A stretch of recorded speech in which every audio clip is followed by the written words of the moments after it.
Hey man, look, I'll be honest with you. The American dream is dead. America is cooked. It's time to pack it up, guys. Sorry to be the bearer of bad news. Nah, I'm just saying with you. Kinda. So, at the time of this recording, we know that the United States is currently going through its worst financial crisis in history. Now, the only difference between this financial crisis and the ones in the past is that the media is just not reporting it as much. I would just like to add, if you are immigrating to the United States or you are coming here on an H-1B visa, the American dream is not dead for you.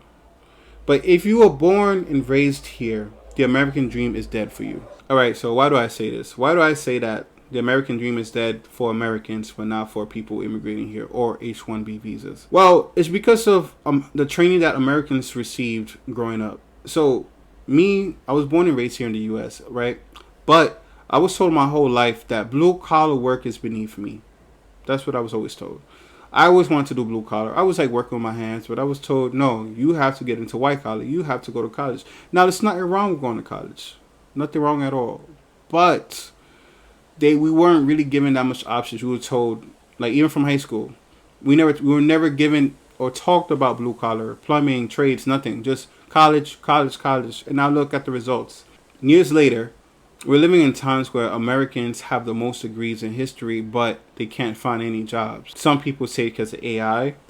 Some people say it's because all the imported work from H-1B visas. So, if Americans can't find jobs, what exactly is the solution? Oh, and I also like to add that we're living on two sides of this crisis. So we have people who can find jobs, right? They have college degrees, they can find jobs, but they can't afford anything. Meaning the average person coming out of college maybe bringing $60,000. So that's just a ballpark number, $60,000. I'm being generous by even saying $60,000. So now after taxes, you're bringing maybe let's say $50,000. So now what is that? That's averaging about $4,000 a month. So now let's say you live in a big city. That's $2,000 deducted for that month, right? Now let's say, in the U.S. you need like a car, except New York City, but the rest of the U.S. you need a car. So you're bringing, maybe you need a car note and insurance. So that's like, what, $800 a month. So now you're down $2,800 for the month. And then you got to pay $800 maybe for just your health insurance, your food, things like that. So I'm just being generous even saying $800. It's just rounded out to 1,000. So now you spent almost $3,800. You're left with $200 left for the month. And this is me being generous, even saying $200. That's me even being generous. Most people, Americans, especially with doing white collar work, they're struggling. They're struggling to get by because everything is so expensive. Inflation's through the roof. They keep telling us inflation only went up maybe the most 9% at most. And the government keeps lying to us. It went up way more than 9%. Way more than that. In my honest calculations, it gone up way more than 100%. And this is me being conservative on the conservative side. Because it's gone way up more than 100%. But it's just me being conservative. So let's say, for example, let's say you want to buy a McDonald's burger. They used to be, I don't know, $1. Now they're $3. Or fries. I remember before the pandemic, like 2019, fries used to be $1. Now they're about $4. That's about 300% increase. Why is the government lying? Why does the government keep telling us these small numbers when it's really up over 100%? And minimum wage hasn't even gone up. That means if you were making $15 an hour in 2019, that means post-pandemic, adjusted to inflation, you should be making at least $30 an hour. And this is just me being conservative. I only said 100% inflation. That's all I said. So you should be making at least $30 an hour to meet with the adjusted inflation. Instead, they're telling us inflation's up 9% at most. I was doing some research on Grok and ChatGPT, and they're saying like, adjusted to inflation, according to the government, you should be receiving $18 an hour for adjusted inflation. That's wrong. That's 100% wrong. It should be a minimum. Again, conservatively. I'm being conservative here. $30 an hour. All right, so we just spoke about the people getting jobs, right? So what about the people who aren't getting jobs? How are they surviving? How are they able to live? Like, The system is ridiculous, honestly. The U.S. government, like if you're American, say they purposely try to fuck you. Hey! Hey, what is this, some kind of sick prank?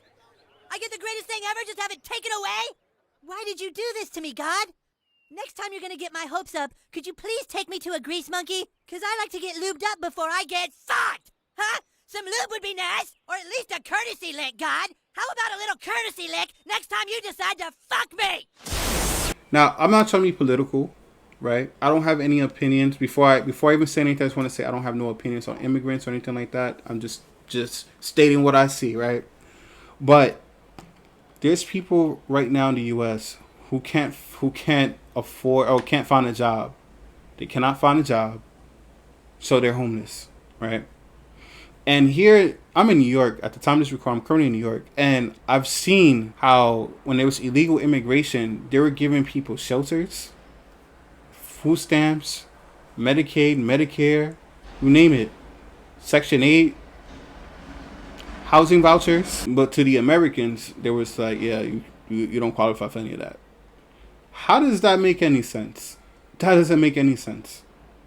Which is why I said if you're coming here as an immigrant, there's a lot of opportunities for you. But if you're American, opportunities are very limited. Now to continue on what I was saying about people who are not finding jobs. This right now we're currently living in a time of the most 30-year-olds who live with their parents.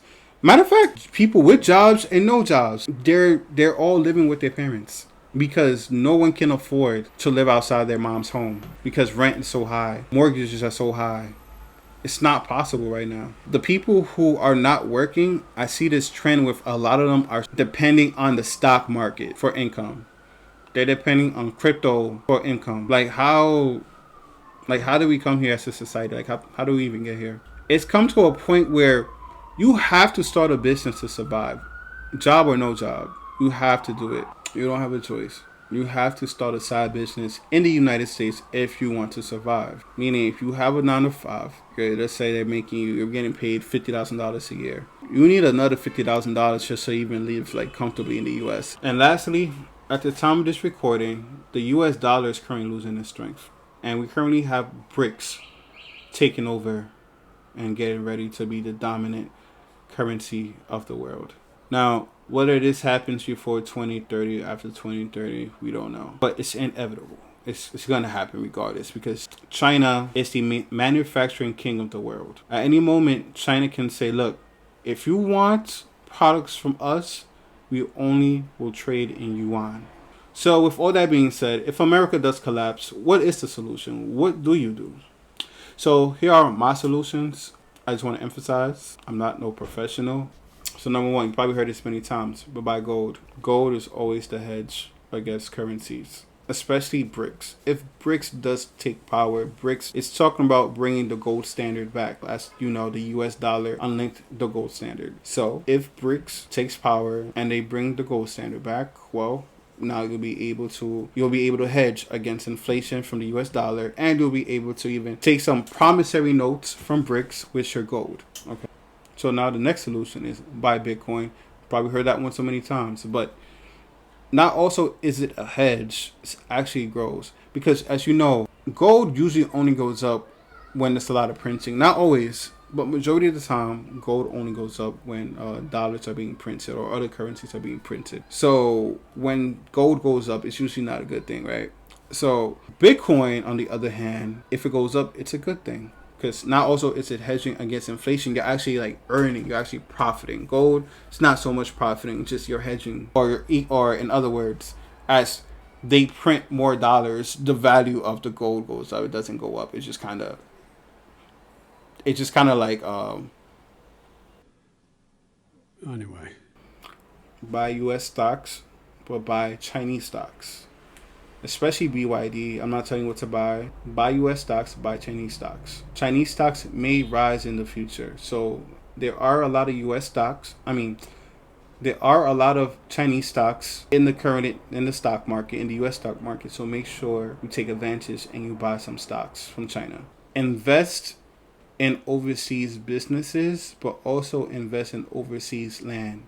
Meaning, as real estate becomes really expensive in the United States, you can still afford to buy real estate in countries like in Latin America, Africa, Asia. So don't forget, right, you have other options. Don't forget to invest in businesses overseas. So if they say you buy land in different countries, your businesses overseas will be able to afford you a lifestyle. So that's really all my advice for today, guys. If you watched all the way to the end, I really appreciate it, guys. Please give me a like so it can show me more in the algorithm. Please subscribe, and thank you, guys. Have a wonderful day.